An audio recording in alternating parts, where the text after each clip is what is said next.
Yun, so for today's video nga mga idol, meron po tayong natulungan kaninang nanay. So naglalakad po siya kanina sa may sa may kahabaan po ng Island Park. So panoorin niyo po ang video mga idol. Okay, let's go. 5 minutes later.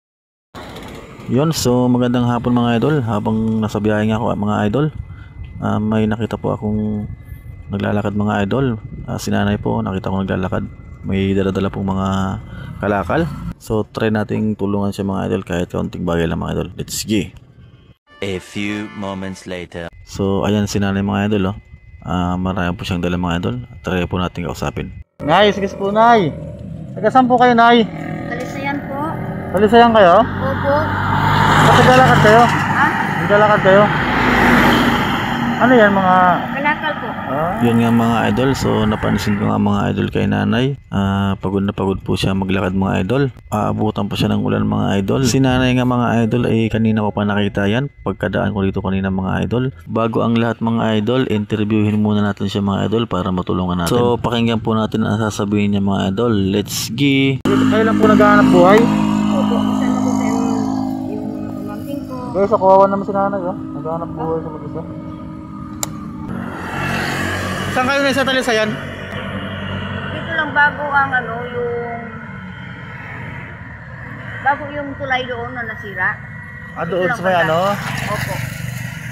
Kasi sir, kahit saan mapunta ang tao, matakot. Tama ho Ako yan. kahit saan ako mapunta, sir. Nakarating ako sa Impila. Nakarating ako sa Impilplex. Unikap, saan. Napakalayo pala mga idol ang nararating ni nanay. Tapos nilalakad lang niya mga idol. Awang-awa talaga ako kay nanay mga idol. Sa ganitong kalagayan niya mga idol, naaalala ko ang aking ina mga idol. Kaya nga mga idol, binigay ko na lang yung lapag natin mga idol kay nanay at tuwan-tuwa siya mga idol. Ako po kasi nay, nagbabalag po ako. Nagbabalag po. Anong balag? Ang content ko po kasi manihan. Nagbibigay din po ako ng konting merienda sa mga babae natin. Taga saan po kayo, sir? Diyan lang po ako sa Dasma. Opo. So ngayon yung lapag ko mga guys, ibibigay ko po na ng kinanay para may pang merienda siya oh. Ayun lang yung kaya natin mga idol eh. At least na kahit pa paano nakatulong tayo sa kapwa natin. May kasama po ako. May kasama kayo nay. Ibibigay ko lang kay nanay mga idol.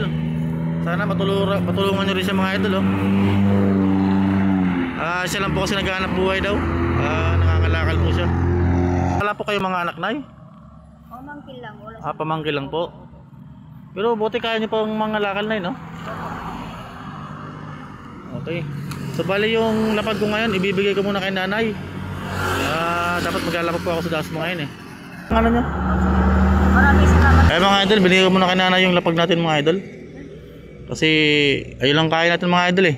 Wala pa tayo masyadong budget para sa pamibigay ng So yan po nilalakad din ni nanay oh. Hanggang doon, malayo po yan. Malayo po niya no. Sige na, ingat na lang po kayo nay. Sige. Maraming salamat po. Okay, bye bye po.